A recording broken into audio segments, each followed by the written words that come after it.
click this. Okay, and we are on. So hello, Sabrina, and welcome to Fit+Foxy, my lovely friend and sister in spirit. How are you doing? Oh, very good, very good. And yourself? I'm doing very well. I have my tea here with my semi-Indian looking cup. So I'm already a happy little fox over here. Thank you so much for joining the podcast and joining the show. I know, or we know each other for many, many moons. I think if we're going to start dropping dates, people will know how old we are. I know. I was thinking about that today. I was like, oh, wow, Yes, we were childless. We were not, yeah, it was a long time ago. But what happened is that, at least for me, when I started seriously connecting with my spirituality, with the goddess, was my understanding of the world through the third eye and all of that. This is really when we connected. And in fact, Sabrina and I are both initiated in the path of the Dark Mother Kali. So we are actually spiritual sisters, literally, through our initiatory line. So this is quite amazing. Actually, I have chills when I'm thinking about it. And I have to say that I will never forget coming to a ceremony at Chandra Alexander was our teacher at the time. Coming to a ceremony or a new sort of recruits coming in and seeing you and just going like, oh my God, don't think it's weird, but I think you're like the most beautiful woman in the world or something. I don't know if you remember that, but I was like, I'm just not reading this chick out, but she's just gorgeous. Yeah. Yeah. I remember us because we're both from Shikan lineage, avid Kali devotee, and just embrace the Dark Mother on all aspects. And I remember San Francisco at the docks, and you were dancing, and it was at a puja, and it was so energetic. I got my hairs are standing. I know, mine too. Oh my God! But amazing energy. We've traveled the world together and on pilgrimages, and that's there. It's no easy path, but definitely very eye-opening, and will literally at moments rip you bare and rebuild. And there are many, many lessons over and over again about the lessons of the feminine divine. And we've been rebuilding since then. I think both of us got married, had children. I had a child, you had children, got divorced, relocated, started our own businesses, and we're just like taking the world, one feminine step at a time. Yeah. True. So tell me a little bit about your spirituality today. Like, what is your go-to sort of ritual or spirit, or are you still very much connected to Kali? Like, what is your thing today that you like to do? Since I do have little ones, and we are like multi-spiritual, so we respect and I teach my children who are small too, just to respect the divine and the universal divine and the oneness that connects all of us interweaved, and especially as creatrix, or the essence of mother, and that's our spiritual path. Like, as even if no matter what teachings they receive, we kind of break it down a little bit more into what I know as familiar explanation and embody that. So whether it's we sing mantras instead of like prayers, like that is our prayer. Our my little guy, he doesn't connect all the time with the usual spirituality, so we just kind of paraphrase it into almost at times even more Native American indigenous practices that are earth-based, energy-based, where we focus on the elements and the energies and honoring that space externally as well as within. And my daughter even does projects. She did one on fire, which was Fantastic, actually. And so we kind of weave the spirituality into practical application in the home, and family life, and then practice. And then part of what I do now, which is for restoration and soft sculptures, is also a huge component of underlying spirituality, although a lot of times it's not said because of just people who have um, opinions are formed. So the energy is out there, and yoga teacher. So the same thing. You can't always talk about the goddess because people will kind of try to shut you down. So what I've learned, especially over the past 7 years, is that the energy is still there and still can be communicated, and it's beautiful, regardless of the skin color, the name of the face, and that embodiment of the divine is what I try to communicate with people, whether it's through teaching or through embracing the animals. And the animals are on a whole different level as far as that is concerned. So before we go into your business stuff, I just want to say that Sabrina is one of the people for me that I was amazed, because I'm an urban person. I always grew up in city and stuff like that. And you were living in the East Bay. And I remember going through the threshold of your house at the time.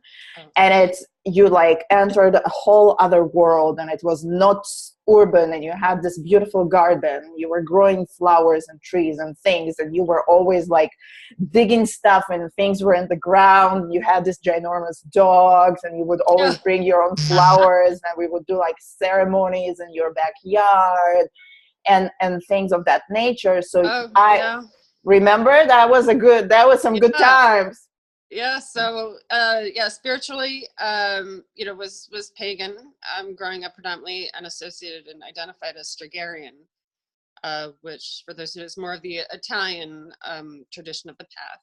And, definitely embraced and embodied all types of botany and plants, oils, essences, companion gardening instead of fertilizers. So just being in and with the earth and connecting on that level was paramount. And then being able to incorporate that into spiritual practice was phenomenal for me. So, and that's been for years, like years. How old are we? But no, I mean, I started, like, my path was when I was a young teen. And then, it developed, and just when eventually I got my own yard and garden, it's gardening directionally with the elementals. Everything is harvested at, in the evening and according to moon cycles. So it was, that's a cool part. And you can feel when you walk in, you can feel the energy that's there. Absolutely. Absolutely. And it does make a difference. It's huge, but it's when you're connected to the world around you, it's an amazing process. And you always had a sense, I remember always feeling the sense with you that you are rooted and connected to it. So even though it wasn't like my space, but you as a guy there, it was like a whole other level of experiencing. Tell me. Do that. Thank you. What is it? How do you, are you continuing this now? And how is it, connected to the animals and the fur restoration and all that other things? So the fur and the process. Yes. And I guess I can talk about how it started a little bit. Yes. Yeah, absolutely.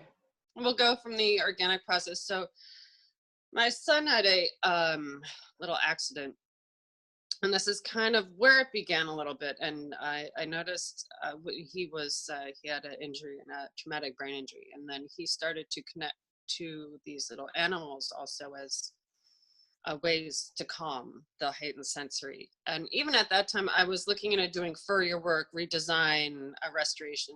One was to reduce the carbon footprint, to reuse sources that are already sustainably there. Would also reduce like trash dump, all that stuff. Definitely no synthetics. And these were animals. So one was, I thought it's a shame that people are literally just throwing them in the trash, in the garbage. And that just because one's a little dry, that it's deemed useless. And I'm like, ugh. So onward and outward came the, well, can I kind of go a little more old school with this and use old methodologies of oils and essential oil organic cold press applications to bring the hides back, Himalayan salts, other things to get the fur back. We use astringents that are all herbal. So nothing, we try to keep it minimal, chemically enhanced. I mean, I use all basically herbals anyway. So process to bring the fur back to rehydrate, just like you would wood. You can get old dry piece of wood, but then through a process, you can kind of restore it, bring it back, and then make it usable again. And there's all different grades of usability. And that was one portion. Seeing my son being able to connect with the animal, it all kind of happened layer after layer, and was going, oh wait, like these kids, we'd go in a hospital, and even these special needs kids would run up to him, not to him, the help. And this was like a fox, and it just had these dangly legs and a tail. It had no eyes, no face. It was just eye holes. Like it was a, and the kids didn't care. And they didn't see it as that at all. And they would, this was in Children's Hospital of Philadelphia. So big hospital. He clung to it, big white tail swinging around, little feet. That was his safety, his blankie. And other kids, like even the ones that had boundaries, the boundaries no longer existed around the animal, and they too saw comfort in it.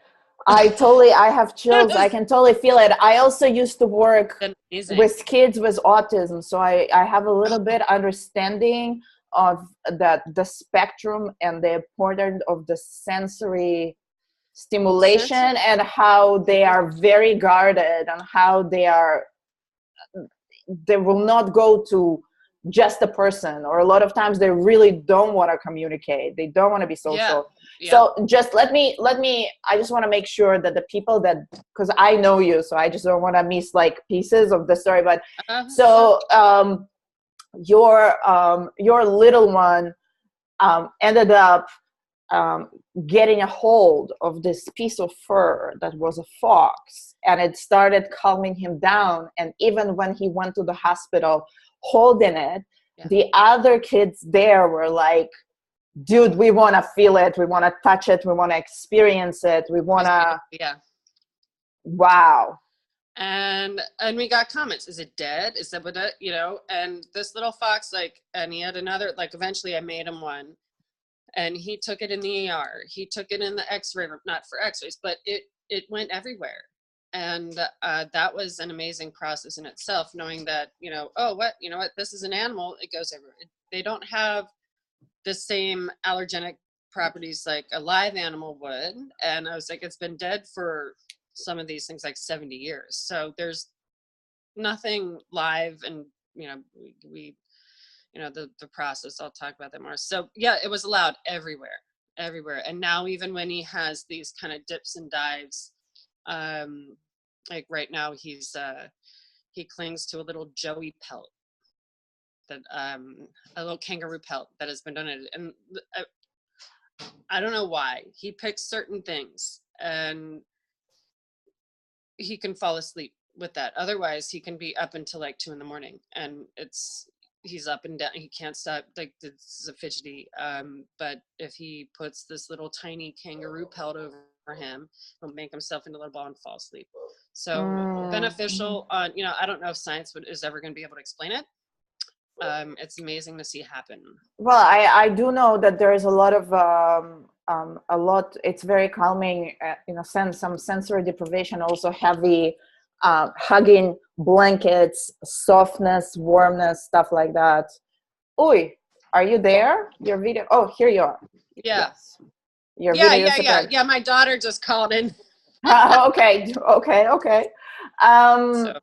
Tell me, where do you find the furs? Where are they coming from? So the furs are, we get them from across the world, and even from local people. So Some I can go from eBay to a thrift store. Some I get from directly from England or sellers in England. Some are, I'll show Yes, one of please. this is what they may start like. So I look for animals, and this is a nice story, because I wanted to do some foxes for my daughter. My daughter wanted a fox, and I wanted to get the eyes because I didn't know how to do eyes. I wanted to focus on the fashion aspect, and no taxidermist would talk to me. And they're all men. I'm sure that there's women out there, but even the women were like, I'm booked. And I'm like, all I need is somebody to put eyes on this thing and do the head. I'm like, that's it. I was recommended by guys. They've shut the door on me going, oh, well, we only do big game. We're really busy. I was like, well, what if I call back in 6 months? And they're like,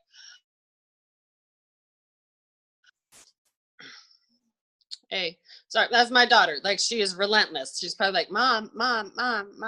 Anyway, so that was the process was, I'm like, squirrel. No, it started to evolve, and I even sent some foxes away to this one taxidermist who said he would do the heads and the eyes. And he kept them for over 9 months. Wouldn't answer me, delayed response, finally, and the eyes were damaged, so it wasn't a perfectly skinned pelt. It was given us by a friend who was a hunter. And the guy goes, look, why don't you just stick teddy bear eyes and glue some teddy bear eyes on, nobody will know the difference. And as you know, in our spirituality, eyes are the most important aspect of the spiritual connection and transition to embodiment. So I was like, teddy bear, I glue teddy bear eyes. Needless to say, and he wasn't sending me back. We had 3 pelts. He wasn't sending me back my foxes. So thankfully, and this is, just as ironic little story. Quick, guy was in Michigan. I wound up, and he was still selling taxidermy products on Facebook and all this. He just didn't want to do my foxes. So I wound up calling the Michigan State Licensing Board, and a woman answered, and she was like, oh, let me look into this. Look, his taxidermy license expired. He hasn't renewed it. And you're missing some foxes. Okay, well, you know what?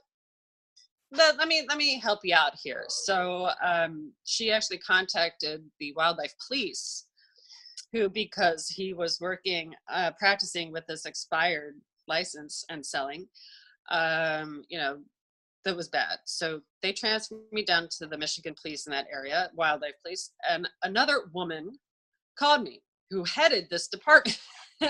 Oh, wow. Like, this is really unique. Cool. Okay, and I was talking to her. Yeah. Let's So get to your stuff, because we're running out of time. Yep. Let's get to your stuff. So what do you do now? What do you do now for the eyes? Because I know that you're doing some magical and amazing things, because I'm going to get a fox from you too, because Miss Foxy needs her fox. So what do you do now, and what are the processes? What are the things that you're putting into these beautiful, beautiful animals? So I do the restoration work. So natural oils, we use a lot of lanolin and products like that. Salting as needed. And so this would be a regular eye. Let me see if you can see them. I don't know if you can see the eyes. So those are just normal fox eyes. For this little fox, so this is our little cross fox, and so she has about 13 carats of citrine in her eyes. So I use, in the whole process, I try to oil according to animal dosha, and also using whatever oils kind of resonate with that animal. So I don't go with, on that level, a book, or there isn't any pre-described, well, badgers get this. I connect with that one animal as it is, and try to sync somehow and provide the oils that call to the animal. What is a dosha? Tell people what is a dosha. So I would say a broad definition would be dosha for animals or for humans would be the energetic value, and it can also be described like elementally. So if somebody is a little more foundationally sluggish or grounded, it could, that's one dosha. Maybe somebody's a little fiery and winded, like weasels. Any member of the weasel family may be more of a fire associated dosha or element. Something that's flighty, windy, that would be another. So it's an elemental energetic association, and then different oils complement it and help balance the animal out. So this is a badger who has, again, about 13, 14 carats of smoky topaz eyes. So the eyes are a component, prices of, and he's full, so he's a lovey, goes everywhere. Also very weighty, so tactile like that. So eyes are done. Crystals and gems can be interweaved inside tourmalines, amethyst, and those are basic book value energetic association if somebody needs more grounding, clearing. And the animals themselves have different energies. So we have, let's see, this one's a little fox story. So we have one-eyed Jack who and I know nothing about hunting. I don't know anything. I don't know how animals die. I know they all died like a pretty death. Can I curse on here? No. Yeah, absolutely. Feel free. So, and that's the main thing. We all know they died crappy, right? I mean, they're stuck in some of them really angry eyes, like these things are in their face. So one-eyed Jack, and if I take a stole, like we get some pieces that are donated to us too, and I'm totally deconstructed, see what's inside the animal, clean it, cleanse it, smudge it, sweetgrass, sage. We use charcoal, the whole typical cleansing process. We do multicultural cleansing on that end, just with smoke and saging. And if sometimes there's stuff that can't be done. Jack, I guess maybe his head got stuck in a trap. He had a big grease burn, so big bald spot, like right here. When I first, so I couldn't do one of the eyes. It just wasn't, no matter what I did, wasn't working. So I'm like, you know what? Fuck it. I was like, he's going to be one-eyed Jack. And when he first came to me, and I haven't researched any of this, but he was bound. So his front paws and the back paws were tied with red twine. And I think he was in a corner. He gave me the creeps. So I put, sorry, but say truth is good. Now he's nice and lovey, but put him kind of off in a little corner, waited a couple months, something shifted, and one day I'm like, okay, and he was ready for work. So the one thing that most of the foxes don't have, you can tell where they're from by different wear on them, but his feet, these little bound feet. I'm like, somebody used little Jack as a voodoo. I don't know. So this is what one of his little feet looked like. Mm. So it's literally like, oh, can you see it? Mm-hmm. Mm-hmm. There's no fur on it, and it's just dried foot, and the little feet were bound, fronts and backs, like he was hog-tied like this. So I do mix pelts. So now, his little mink feet, they're sheared mink on the feet. I give him fur back. One-eyed Jack, he's a mystical, little whimsical guy. So he's one eye. He's poofy, and he's got no ears, so he's got little mink ears now. So they get remade, not always looking like a fox per se, or the original. I have no desire to try to force them into maintaining that kind of fox thing. I was like, you know what? Some of them are missing a leg. If they're missing a leg, it's okay. It's hopefully, at least what I feel is like we're all not perfect, and we're perfect just as we are. And acceptance of that is wonderful. And I think children have been my biggest teachers. So I watch them, and they don't care if there's, you know, a bald spot or a foot missing. What they do care about is I had my daughter actually goes, and I started like picking at a face from one of the stoles. And I was like, what are you doing? And then my son picks up and he's picking at the face again near the eyes. He's like, Mama, why they sew the eyes shut? And I go, that's what they do. The stoles, they sew. And hold on a second. I think I lost you for, yeah, here you are. Okay. So they sew the eyes shut and then they stick eyes in there.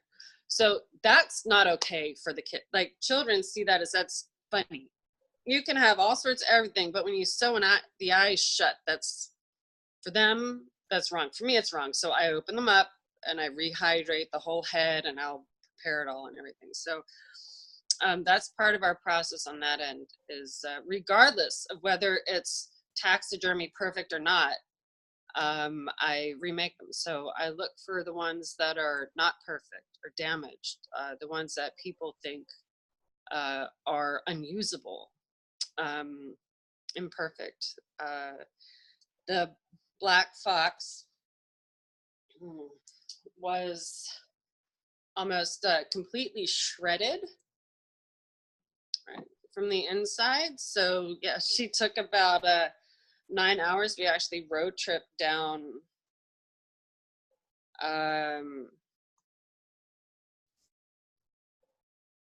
see, it was a last minute road trip to see my dad in Florida. And so yeah, that's when I did her. I'm like, here we go. But from the inside, it's all stitching. All the pieces are there. It was just all stuck together. So from the outside, you can't tell. She looks fine. I was like, it's just like us. We have a lifetime of scars. We all look the same from the outside. We all look like everything's okay. And it doesn't mean our scars aren't there. They still are, you know? And sometimes they make us stronger, but people accept us for everything. All the stuff on the inside and on the outside, imperfections, both. You know, that's a strong message. And the other message we teach is like being able to respect the dead, because we all know that they have already transitioned, died, and probably in a really bad way. So they don't need any more bad in their life. I'm very sensitive about keeping energies positive around the animals, especially the predators and the foxes and wolverines, because they're kind of it's a very powerful and can be strong and dark energy. So you don't want to, I don't want to say give them more, but I definitely believe that there exists still an energy within the animal that's held in the skin. Overall, one of my goals throughout this whole process, as all the crazy stuff in the country was going on at the time, in the past year, that people were like, what? I go, you know what? There's a lot of negativity, and it was people were spiraling. Like, we all know this, right? This political wars, this and that. I'm like, what if we can change that? And I go, all the energies exist, or I feel spiritually, like once something dies, it's not just gone. It's still connected, right? Even especially Kali, the yes, graveyard stuff. Our graveyard practices, absolutely. Tell me, people that come to, and let's plug in the name of your store. We have just a few more minutes left. Tell us where people can find you, first and foremost, the name of your store, and other places online, if there are such. Yeah, we will be, name is Amrita Designs, AMRITA Designs.net. And we will have a Facebook page up probably within the next week, so that'll be there.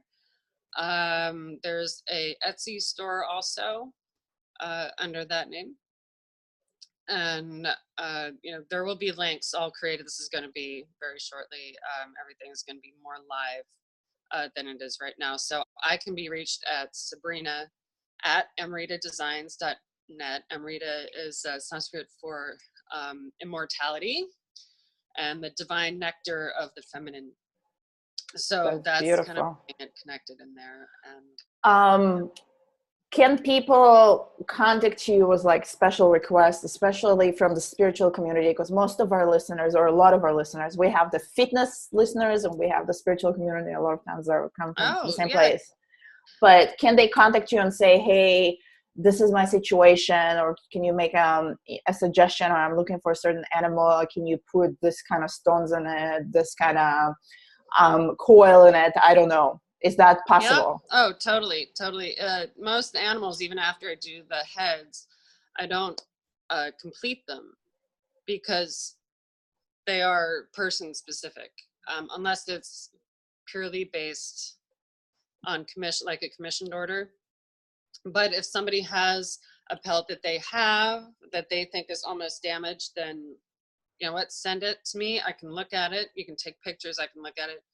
And we do the full fur restoration, the hide restoration. So even I have 2 white wolves I'm completely restoring right now. And yeah, if you have stones or personal items you want included within, we can do that. Also, I have things here, herbals, lavender from Provence, France, and harvested, and anything that's there that is either from the path or the practice, we include. It's all, I would just say the only limitation is I don't do any type of negative work or negative energy work. So if there are requests like that for malicious intent, no. For positive change, well-being, empowerment, because the animals can, especially foxes, can be very empowering, protective. Women who have gone through domestic violence or rapes or anything like that, they can really be that feeling of a guardianship, and re-empowering from within can exist. So that's fine. But yeah, malicious intent would be the only limitation on there. What are the people that buy from you? Like, what do you think? What do they do with it? Do they wear it? Do they hold it? Do you know where it's going? I'm just curious. I think most of them right now are for like autistic children. Amazing. So I think the children or the parents and adults tend to be more hesitant on the process, and the effect, and also it's fur. It's, there aren't a lot of fur lovers. So however, the children don't really see it like that. So even we have a Ukrainian fox coming in, and a little girl is waiting. Yeah. And this one was, so before anything happens, somebody's going to throw it out. Oh my goodness. Because it's ripped, and it's old. So we'll do restoration. There's this little pre-fox face, but absolutely is not farmed. It was like so that's the other thing. We try not to use farmed animals because the skin is a big difference in the skin, and they're not really healthy.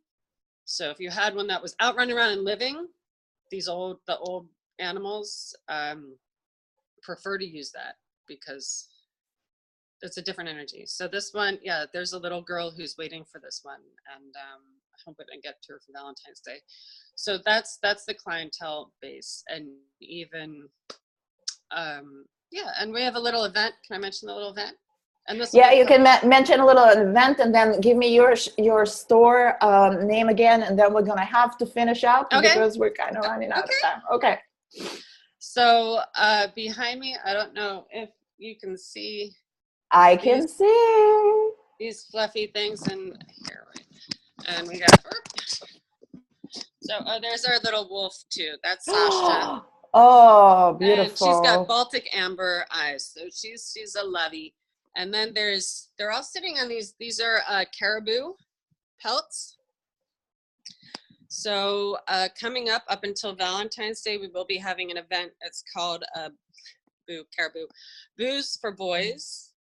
And so it'll be pelts, and then I'm also doing mainly pelts, and blankets or fur items, and proceeds will go towards a place called St. Edmund's Home for Children with severely special needs kids in wheelchairs. So with the funds, we're going to be purchasing medicinal grade sheepskins for their wheelchairs, and for like lap blankets for the kids. So if it sounds something interesting, definitely check it out. We'll have a posting on that very shortly, probably by the end of today. And Amrita, we go by just Amrita. AmritaDesigns.net is the store. And Amrita Designs on Etsy as well. Yes. Okay, perfect. Well, should pull up under there. What? I said it should pull up under that. Oh, okay. We'll drop one. You will send me all the links, and I will put it in the chat room, and it's going to be archived with the podcast, and then I can put it also under the video interview that we're going to share on YouTube when the podcast is going to come in. And then if you have the information for the event that you're doing, let me know, and I'll absolutely share it on the Fit+Foxy page. Sabrina, thank you so much for joining me.